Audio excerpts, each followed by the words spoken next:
Why aren't you in the Hall of Fame? I know people always say, why aren't you in the Hall of Fame?" Like, do you think you should be in the Hall of Fame?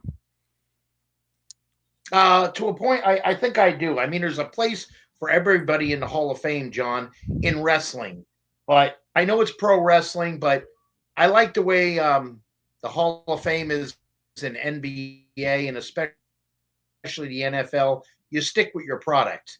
Um, I don't know why certain people are there when they owned a hair company or they're a rock and roll person or they hit a baseball far or this and that. I would stick to wrestlers if I was running in it, and I would go by from first match to last match because people nowadays, John, they're smartened up more. They're smart marks. Believe me, they like myself and other people like me, like a Brad Armstrong, Tommy Wildfire Rich, Sam Houston. The list goes on and on. Tom Zink, Rick Martel.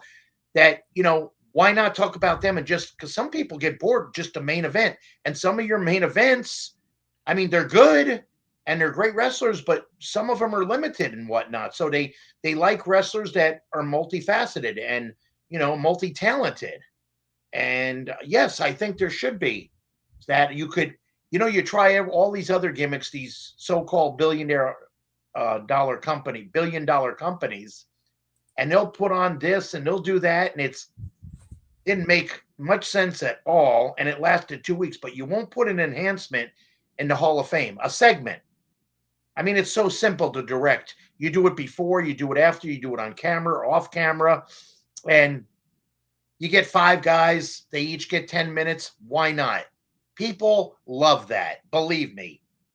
But they won't even experiment with it. But you'll experiment with a lot of ha-ha and gaga that makes about as much sense as a one-legged fireman kicking down a screen door in a submarine.